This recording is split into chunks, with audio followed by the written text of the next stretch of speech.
Karibu Tuzo Online. Session hii nawashukuru kaka zangu ambao wako kushoto kwangu, lakini nawashukuru viongozi wa klabu ya Young Africans ambao wamehudhuria. Niwashukuru viongozi wa vilabu mbalimbali pia ambao wamehudhuria. Niwashukuru sana wanahabari kwa kujitokeza kwa wingi kwenye hafla yetu ya leo. Najua kuna Watanzania kadha wanatazama kupitia vyombo mbalimbali vya habari ikiwemo Azam TV. Mimi naitwa Hersi, ni kijana wa Tanzania. Background yangu ni civil engineering. Nimesoma Tanzania na nje ya nchi. Lakini katika kazi kubwa ambayo leo inatukutanisha hapa ni sisi wa Tanzania kuona kwa namna gani tumeweza ku-elevate mpira wetu, ku-elevate level ya ligi yetu ya Tanzania, ku-elevate vilabu vyetu ambavyo vinashiriki kwenye mashindano ya ndani ya nchi pamoja na mashindano ya nje.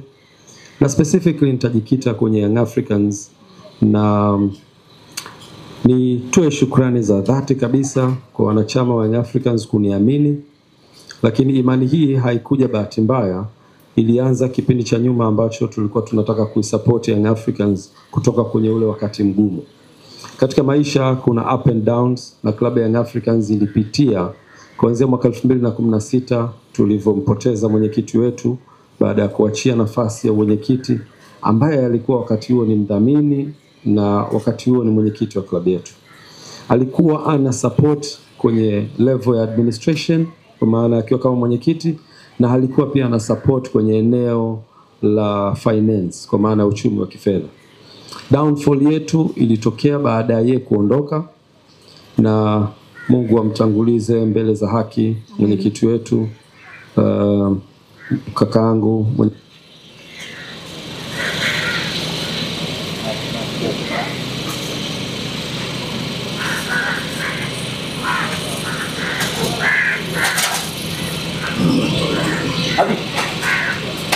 Fight.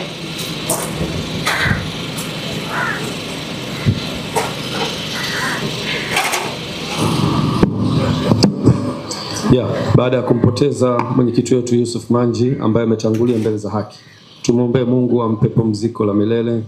Mwenyezi Mungu amwepushe na adhabu za kaburi na afanye kaburi lake kuwa ni sehemu katika bustani za peponi. Baada ya kusema hayo, Young Africans tulipitia wakati mgumu, na mimi nikiwa tu mshabiki na mwanachama. Lakini nakumbuka 2020 Mr. Ghalib aliniambia tumealikwa kwenye harambee kubwa ya ukusanyaji wa fedha kwa ajili ya kuikwamua klabu yetu kutoka kwenye wakati mgumu. Akashiriki kwenye mkutano ule. Kwa bahati mbaya nilikuwa nimesafiri, na alitoa ahadi ya kuchangia kiasi cha shilingi milioni 300, na mwaliko huu ulitoka kwa mwenyekiti wa kamati ile ambaye alikuwa ni Anton Mavunde. Na hiyo ndio historia ilipoanza hapo ya sisi na mimi binafsi kama kampuni ya GSM na mimi binafsi kuingia kwenye Young Africans.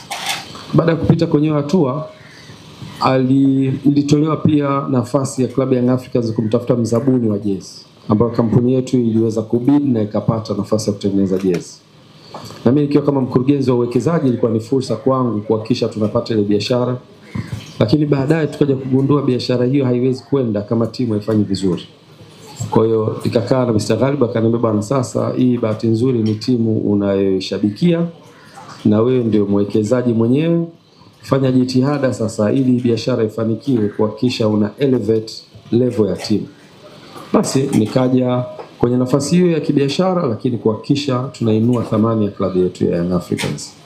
Basi ndio tukaanza hapo, ikabidi tusajili wachezaji. Nakumbuka mwaka 2020 mwanzoni wakati wa dirisha dogo tukasajili wachezaji 4. Tukamsajili Ditra Mchimbi, tukamsajili Adeyu Msale, tukamsajili Bernard Morrison, na tukamsajili Haruna Nionzima, na akarudi baada ya kuitumikia Young Africans na baadaye Simba na baadaye karudi Rwanda.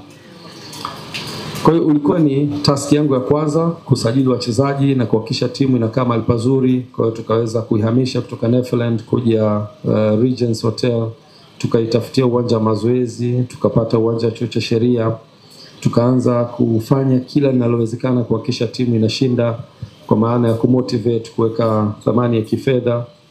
Na wakati huo klabu ilikuwa iko down kwenye kila sehemu. tukamleta pia coach Luke Aima kama mnakumbuka, na baada ya hapo kuanza kuweka motivation. Nakumbuka mara ya kwanza Nugas alikuwa anabeba kabisa milioni 10 kama furushi kuhakikisha anawaonyesha wachezaji kwa jamani, fedha ni hizi, mechi mkishinda mtaondoka na hizi fedha. Ilikuwa ni sehemu ya motivation kwa ajili ya kupromote wachezaji waweze kufanikiwa na kutupa matokeo. Tulikwenda na baadaye tukaweza tukachukua nafasi ya pili kwenye ligi. Ulikuwa ndo msimu wa kwanza wa 2021 ambao nilishiriki. Kwa hiyo baada ya hapo nikawa naona gharama zinavyoenda. Yaani ukitaka kuihamisha timu kutoka sehemu hii kuipeleka hii inahitajika gharama. Ukitaka kumsajili mchezaji inahitajika fedha. Na fedha hizi zote zilikuwa zinatolewa na Mr. Ghalib free from his pocket kwamba nataka tuisupport team sasa. Nikaja na wazo kwa ile background yangu ya investment. Tukasema lazima tuwe na short term plans na tuwe na long term plans.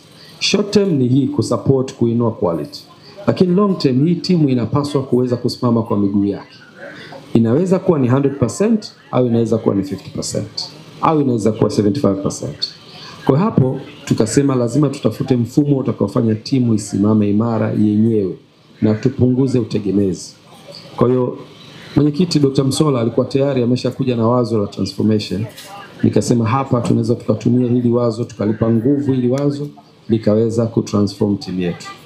Basi nikamconsult, tukakaa tukakubaliana tutengeneze ile kamati kwa ukubwa wake, tuipe nguvu, na baadaye nikawa sehemu hiyo kamati. Na baada ya kuwa kwenye kamati tukaona pale kwenye kamati kuna watu wenye taaluma nyingi. Kuna wanasheria, mwenyekiti wetu Mzee Mgongolwa, kuna kina Arafat walikuwa wanatoka kwenye finance, kuna Ivan Tarim walikuwa wanatoka finance, mimi natoka kwenye engineering, lakini wote tunakosa elimu ya transformation. Ndio hapo sasa tukasema lazima tutafute consultant, mtu atakayetusaidia kujifunza dunia ya sasa inaendeshwaje, mpira wa sasa unaendeshwa vipi. Kwa hiyo tukaweza kufanikiwa kupata La Liga, wakatushauri, tukajifunza kutoka kwao na sisi tukajifunza, wao wakajifunza pia culture yetu ikoje. Tukakama na mfumo wa mabadiliko, na mfumo ule ulipelekwa kwenye mabadiliko ya katiba. Club Young Africans ikatengeneza rasimu katiba mpya, zikaenda kwa wanachama wakajifunza, wakatoa mawazo yao, tuka-incorporate, na baadaye tukaenda kwenye mkutano mkuu uliofanyika mwezi wa sita mwaka 2021, na mkutano ule uliridhia mabadiliko ya mfumo wa mabadiliko ya klabu yetu, na ulihudhuriwa na wanachama 1770, na wanachama wote waliridhia mabadiliko hayo. Na baada ya kuridhia tukalazimika kwenda kwenye mabadiliko ya mfumo, na sehemu ya mabadiliko ilikuwa ni kubadilisha ownership ya club kutoka 100% kwenda 49 kwa wawekezaji, 51 kwa wenye club. Lakini la pili ilikuwa structure ya leadership ambayo ilikuwa nataka mwenyekiti abadilike kuwa rais na baadaye kuwa kuna mwenyekiti wa bodi, na eneo la tatu ilikuwa fan engagement ambayo yote hayo tulianza kuyafanyia kazi. Na mnamo mwaka 2022 tukafanya uchaguzi wa kwanza ambao ulikuwa ni matakwa ya kikatiba baada ya katiba yetu kusajiliwa tarehe 14 mwezi wa 12 mwaka 2021. Tumefanikiwa kusajili katiba, tukalazimika kuimplement katiba, na hapo tarehe sikumbuki ilikuwa mwaka 2022 Julai 9 tukafanya uchaguzi ambao uchaguzi huo ukanifanya niwe rais wa Club Young Africans kwa kipindi cha miaka 4 ambayo naihudumia kwa sasa.